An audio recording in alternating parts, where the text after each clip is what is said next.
네, YTN 라디오 생생경제 함께하고 계십니다. 열심히 공부해서 좋은 주식에 좋은 투자를 하는 방법을 배우는 시간입니다.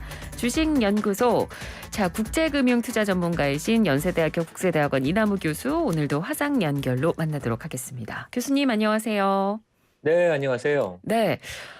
오늘은 저희가 원달러 환율 얘기를 먼저 좀 해보도록 하겠습니다. 워낙 지금 원달러 환율이 거의 1,300원 선을 목전에 두고 있어서 지금 뭐 대한민국 정부도 그렇고 시장도 그렇고 지금 원달러 환율 상황을 다들 초미의 관심사로 지켜보고 있는데, 자, 일단 환율을 포함해서 최근의 국제금융시장 기류들을 좀 쭉 정리를 해주신다면요.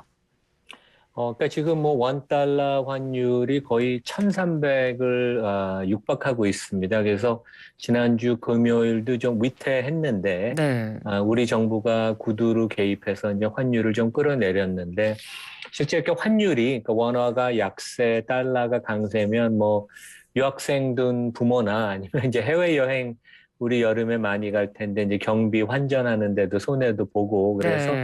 실생활에 많은 영향을 미치고 기업들도 많은 타격을 입거든요. 그래서 뭐 국내적인 사정도 있는 것 같아요. 그러니까 우리 4월에 무역 적자로 돌아섰고 그다음에 이제 국내에서 해외 투자를 계속 많이 해서 달러 수요도 있고 뭐 이런 것도 있지만 큰 흐름은 국제금융시장에서 달러 초강세가 지금 지속되고 있습니다. 그래서 네. 뭐 유례 없이 지난 1년 동안 달러가 주요 통화 대비 한 14% 절상이 됐거든요. 그래서 뭐 이 음. 정도 가파른 상승은 거의 뭐 유례가 없고, 그러니까 원화만 절하된 게 아니라 뭐 엔화는 최근에 더 절하됐죠. 일본 엔화는. 그래서 네.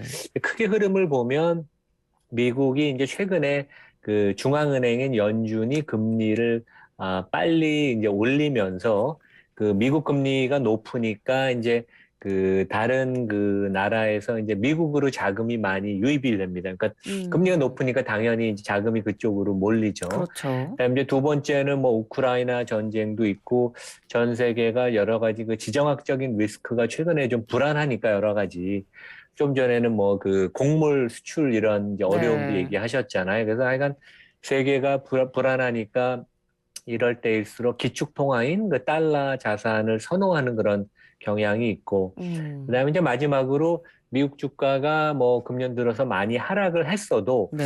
야, 그래도 미국 주식이 여전히 그 펀더멘털은 좋은데 주가가 너무 많이 빠진 것이 아닌가. 가령 음. 구글의 그 지주회사인 알파벳 같은 데가 이제 퍼가 주가 수익 배수가 20배 미만이에요. 네. 그래서 그 자금 수요도 있고 그래서 우리 국내의 어떤 그 뭐 국내적인 문제보다는 좀 국제금융의 어떤 큰 트렌드에서 우리가 봐야 되는 것 같고, 그다음에 조금 좀 우리한테 불리한 거는 선진 시장을 주식 투자가들은 최근에 우리가 소속된 이머징 마켓보다 좀 선호합니다. 그러니까 네. 미국, 일본 같은 선진 시장을 중국, 대만, 한국이 포함된 이머징 마켓보다 더 선호합니다. 그리고 이제 일본은 특히 이제 수출업체가 우리랑 경쟁하는 경우도 꽤 많은데 네. 엔화가 더 많이 절하를 됐어요. 그래서 원화, 그러니까 엔화가 절하되면서 일본 수출업체가 없는 반사이익이 우리 수출업체가 없는 반사이익보다 더 큽니다. 그러니까 그 음. 외국 투자가들이 이제 일본을 조금 더 선호하는 그런 경향도 있고, 그래서 이게 뭐 어떻게 보면 큰 시장의 흐름이다. 이제 그렇게 설명을 드릴 수 있습니다. 네. 큰 흐름을 저희가 한번 쭉 교수님께서 짚어 주셨는데, 워낙 이렇게 주가 하락 국면이 계속해서 이어지다 보니까 뭐 관련해서 뭐 투자하시는 분들도 매일매일 이제 시장 분위기나 차트 보시면서 좀 마음을 졸이실 것 같아요. 근데 이런 하락 국면에서도 그나마 좀 굳건하게 버텨줄 거라고 기대되는 부분이 보통 이제 헤지펀드인데, 미국의 그 대형 헤지펀드 일부가 손실이 엄청나게 또 많이 났다고 하더라고요. 뭐 이런 하락장에선 보통 헤지펀드는 잘 버틴다고 여겨지는데, 이게 좀 이번 상황은 피해가지 못하는 것 같거든요.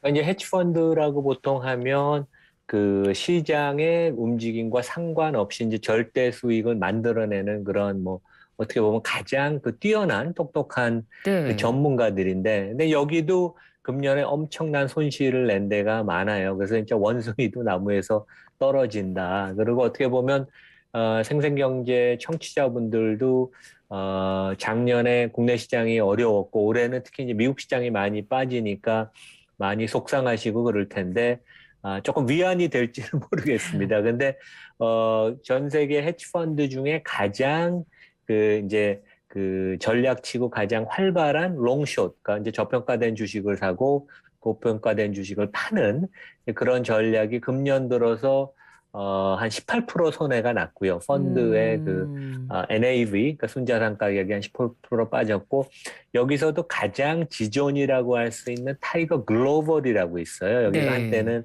100조 원 이상을 운영했는데, 여기가 금년 들어서 특히 4월에 손실이 15%가 나면서 여기가 1월부터 4월까지 한 44% 손실이 났고, 네. 여기 전략 중에 이제 해지를 안 하는 것도 있는데 그거는 금년 들어서 52% 손실이 났습니다. 그래서 어. 그러니까 이게 미국 시장 빠진 것보다도 더 많이 빠졌고 지난 몇 년 동안은 좀 공격적인 투자를 이렇게 많이 한 것을 저희가 알 수 있죠. 그래서 네.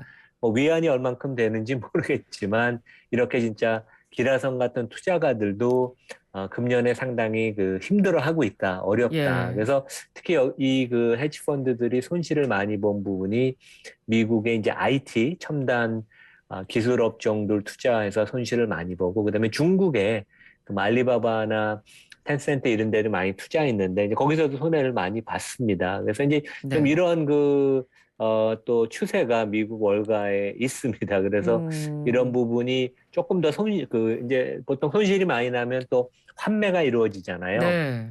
그래서 이제 환매 요구를 받으면 또 주식을 또 팔아야 되는 약간 그런 악순환이 최근에 좀 있었던 것 같습니다. 음. 요즘 워낙 이렇게 금융시장 환경 자체가 불안하다 보니까 아마 교수님께도 조언을 구하는 분들이 주변에 굉장히 많을 것 같고, 그래서 금융 관련 전문가들의 어떤 조언에 목말라 있는 분들이 굉장히 많거든요. 근데 저도 이거 봤는데 교수님께서 얼마 전에 그 짐 로저스 한국 왔을 때 인터뷰를 하셨더라고요. 사실 저희 생생경제에서도 전화 연결로 짐 로저스랑 인터뷰를 했었거든요. 교수님. 그러셨어요? 네. 저는 뭐 물론 통역을 통해서 하긴 했습니다만 교수님은 영어를 워낙 잘하시니까 직접 하셨더라고요. 그래서 저도 뭐 그 영상을 보긴 했습니다만, 근데 로저스 회장이랑 인터뷰해서 요즘 같은 금융시장 환경에 대해서 좀 많이 여쭤보셨을 텐데 어떤 대답들을 주셨는지 좀 얘기를 해 주신다면요. 그러니까 짐 로저스 회장님이 뭐 세계 3대 투자가라고 보통 일컬어지죠. 그러니까 조지 소로스랑 워런 버핏과 함께. 그래서 네. 이제 미국 가는 길에 한국에 며칠 들르셔서 뭐 제가 운 좋게 이렇게 면담을 할 기회가 있었는데 뭐 짧은 면담이었지만 상당히 좋은 얘기를 해주셨어요. 그래서 이제 세 가지를 음. 제가 말씀을 저희 생생경제 청취자분들한테 드리면 첫 번째는 네. 재미없는 투자가 좋다. 그러니까 영어로는 이제 아. boring하다는 우리가 이제 좀 심심하고 재미없다는 그런 영어 단어가 있잖아요. 그래서 너무 유행을 따라가지 말고 우리가 아는 것 위주로 투자를 해라. 그래서 이제 이분이 음. 42년생이어서 이제 80세세요. 근데 아직도 뭐 네. 건강하시지만 자기는 요즘 세상 흐름을 잘 모르니까 본인이 딸 두 명이 있거든요. 그래서 젊은 딸을 통해서 세상의 흐름을 파악한다. 그래서 너무 음. 우리가 모르는 것을 투기적으로 투자하지 말라. 이제 그런 얘기를 하셨고. 네. 두 번째는 이제 일반적으로 기업들이 물가가 올라가면 제품 가격 상승을 통해서 고객 가격을 전가해서 기업이익이 인플레 상황에서도 보통 올라간다고 하거든요. 그래서 이제 네. 인플레가 요즘 가장 큰 화두니까 주식 투자를 계속하는 것이 좋냐. 그래서 음. 주식이 어느 정도 인플레에 해치 효과는 있지만 한계가 있다. 그래서 그것보다는 이분이 상품, 원자재라고 하죠. 뭐 네. 금, 은, 구리, 그다음에 곡물 뭐 이런 것들을 지난 1, 20년 동안 항상 강조해 왔는데 원자재가 제일 좋은 투자다. 인플레이션 국면에서는. 그다음에 이제 음. 마지막으로는 이분이 단언을 한 건 아닌데 네. 다음 시장 하락이 올 때면 근데 그 다음이 우리가 지금 겪고 있는 최근에 한 20%뭐 국내 미국 주가가 빠졌잖아요. 지난 한 1년 사이에. 그래서 이번 지금 빠지는 것이 이분이 얘기하는 다음 하락인지 모르지만 하여간 네. 다음 하락이 오면 본인이 80년 살면서 겪었던 주가 하락보다 더 큰 재앙 수준의 하락이 어. 올 가능성이 있다. 그 네. 이유는 미국 포함해서 중국도 그렇고 너무 각국의 정부가 부채가 많다. 부채가 많이 늘어났다는 얘기죠. 한국도 최근에 이제 우리 정부 부채 많이 늘어났다 그러잖아요. 그래서 근데 네. 제가 다시 요걸 물어봤어요. 그래서 지금 우리 하락이 이것이 시작된 것이냐. 근데 본인이 그것은 제가 확답을 못 하더라고요. 자신은 없다. 근데 음. 하여간 다음 하락이 있을 때는 진짜 큰 주가 하락이 있으니까 좀 경계를 하고 조심해서 투자하는 게 좋을 것 같다. 이제 그런 얘기를 해서 저희 뭐 청취자분들도 한번 이렇게 되새겨 보면 좋을 것 같습니다. 네. 알겠습니다. 자, 다음은 저희가 쿠팡 이야기로 좀 넘어가 보도록 하죠. 이 쿠팡 주가가 지난주에는 뭐 거의 롤러코스터를 타는 수준으로 뭐 반등했다가 떨어졌다가 그런 것들을 좀 반복을 했습니다. 음, 10달러 선 무너지기도 하고 음. 작년 초에 이제 미국 상장한 후에 또 80% 하락했다가 지난주에 또 급반등했다가 그러니까 이런 식으로 좀 롤러코스터 타는 경우들이 많거든요. 뭐 미국 증시에서도 보면 뭐 IT 포함한 뭐 성장성 높은 그런 기업들 비슷한 모습 보이는 경우가 많은데 교수님께서는 이런 부분 어떻게 보고 계세요? 음.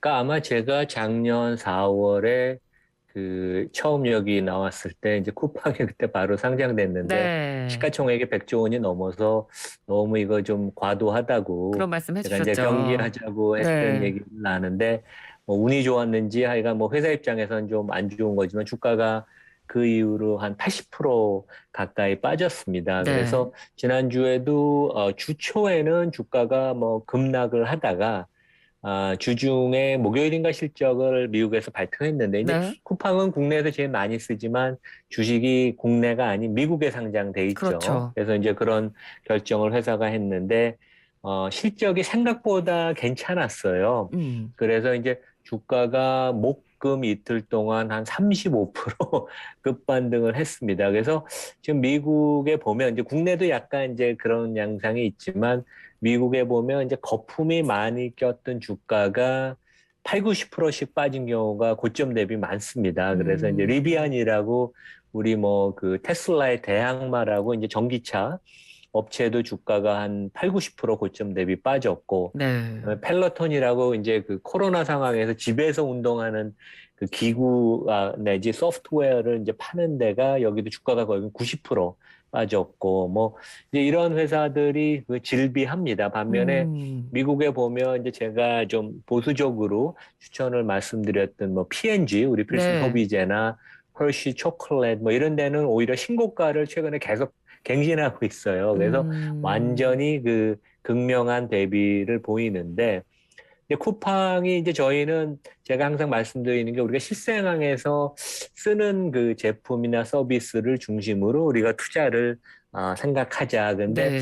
저도 뭐 와우 그 다음날 이제 배달해주는 서비스를 2,990원을 매월 내고 쓰는데 네. 여기가 이제 적자가 심화가 되는지 아니면 이제 고객 충성도가 쌓여서 아마 그런 것도 있을 텐데 6월 10일부터 4,990원으로 가격을 올리죠. 올리죠. 근데 네. 쿠팡을 쓰는 사람들한테 얘기를 다 들으면 저도 포함해서 다 칭찬을 합니다. 왜냐하면 없는 게 진짜 없고, 네. 저는 책 같은 것도 심지어 요즘 쿠팡에서 다 주문을 하거든요. 그래서 이게 진짜 마켓시어가 최근에는 더 늘어나서 네이버를 제쳤죠. 전자상거래에서. 그래서 음. 숫자는 여전히 이렇게 좋지는 않지만 확실히 압도적인 경쟁력을 갖추고 그다음에 국내에서 독보적인 전자상거래 플랫폼으로 굳히는 것 같습니다. 그래서 그런 네. 면에 있어서는 한번 관심을 가질만 하고 네. 1분기 실적은 매출액이 한 30% 이상 올랐는데 아마 좀 둔화될 거예요. 왜냐하면 미국이 리오프닝을 국내보다 좀 먼저 했잖아요. 근데 아마존 같은 데가 음. 3분기부터 실적이 급격하게 둔화됐습니다. 왜냐하면 사람들이 밖에서 쇼핑을 하니까. 그래서 네. 이제 국내에도 아마 이제 그럴 것 같은데, 그래도 1분기에 뭐 적자 폭도 생각보다 적고, 외국 증권사들 분석하는 데들 전망치를 보면 아무래도 내년까지는 적자가 좀 날 것 같은데 음. 2024년부터는 흑자 전환을 할 것이다. 그래서 근데 뭐 하여간 경쟁력 그다음에 뭐 브랜드 충성도 이런 거는 훨씬 더 강화가 된 것 같고 네. 지금 이제 한때 작년 4월에 시가총액이 100조 원이 넘었는데 최근 뭐 이틀 사이 한 30% 반등을 해도 시가총액이 25조 원이에요, 이제. 그러니까 한 75%, 80% 가까이 여전히 빠졌죠. 그리고 그러네요. 네이버 시가총액이 41조 원, 카카오 시가총액이 36조 원. 그래서 작년 이맘때 상장되고 나서는 네이버, 카카오 시가총액을 더해도 쿠팡 시가총액보다 적었거든요. 그러니까 좀 말이 안 음. 됐었죠. 그때는 이제 버블이었는데 네. 지금은 네이버 시가총액이 한 반 조금 넘는 수준이니까 조금 더 이제 좀 큰 그 관심을 갖고 저희가 한번 볼 만한 이러한 이제 국면에 진입한 것 같습니다. 쿠팡이. 왜냐 경쟁력은 더 네. 앞서고 그다음에 뭐 네이버를 여러 면에서 이제 그 압도하는 것 같아요. 소비자 편의성. 그다음에 여기는 음. 이제 재고를 직접 갖고 가면서 웨어하우스에서 이제 계속 물건 배달하고 그리고 이제 이 회사의 그 창업자인 김범석 의장, 그러니까 범키라는 분이 뭐 아시아에서 최고의 전자상거래 플랫폼이 되겠다는 그런 야심도 있는 것 같아요. 그래서 네. 그게 뭐 주가에 좋을 수도 있고 안 좋을 수도 있는데 왜냐면 공격적인 확장을 하면 또 적자가 확대가 되니까. 근데 하여간 주가가 워낙 많이 빠지고 이 회사는 절대로 회사가 뭐 망하거나 그럴 음. 가능성은 없고 오히려 경쟁력은 강화됐으니까 조금 네. 관심을 갖고 우리가 볼만하다 그런 말씀을 드리겠습니다. 네. 쿠팡은 그렇고 근데 또 이 애플이라든지 뭐 마이크로소프트라든지 이런 곳도 사실 투자자들 입장에서는 굉장히 좀 안정적으로 성장하는 어떤 대명사격인 그런 기업으로 저희가 판단이 되는데 막 고점 대비 좀 많이 빠지는 모습들을 보이니까 불안하실 수도 있을 것 같아요. 요즘 모든 장들이 그렇습니다만 올해 이런 뭐 애플이라든지 마이크로소프트는 어떻게 보고 계세요? 그러니까 뭐 서학개미 분들이 테슬라, 뭐 엔비디아 아니면 이제 제가 항상 하지 말라는 세배 레버리지 투자를 많이 하시죠. 그런데 네. 그런 거 대비 애플하고 마이크로소프트는 워낙 그 기업의 지배력이 뛰어나고 그다음에 뭐 이익도 많이 나고 그다음에 검증된 기업이기 때문에 네. 주가가 안 빠지다가 지난주에 애플 같은 데가 주가가 급락을 해서 고점 대비 한 20% 하락을 했습니다. 근데 음. 이유는 있죠. 왜냐하면 1분기 실적을 발표할 때 지금 이제 현재 진행되고 있는 2분기에 중국 공급망 문제나 이제 중국이 지금 록다운에 계속 봉쇄해 있으니까 네. 뭐 최대한 10조 원의 매출 차질이 발생할 수 있다. 그리고 이제 애플의 아이폰은 그 내구재 제품 아니에요. 한 100만 원이 넘는 거니까 경기가 좀 위축이 되면, 그러니까 저는 경기는 침체는 안 된다고 보고 있는데 경기가 위축이 되면 소비 심리가 둔화가 되면서 100만 원 넘는 고가 제품이니까 조금 구매를 지연시킬 수도 있거든요. 그래서 조금 음. 더 전망이 약간 불투명해진 이익 네. 전망이 좀 안 좋아진 이제 그런 것들이 주가에 반영이 되는 것 같아서 그런 면에 있어서는 조정을 받았고 당분간 하여간 주가는 좀 뭐 이런 그 초우량 블루칩이라는 음. 애플, 마이크로소프트 같은 데도 주가가 좀 이렇게 압력을 추가 음. 하락의 압력을 받을 것 같다. 이제 그런 말씀을 드리겠습니다. 네, 알겠습니다. 오늘 말씀도 잘 들었습니다. 고맙습니다. 네, 감사합니다. 네, 지금까지 연세대학교 국제대학원 이남우 교수였습니다.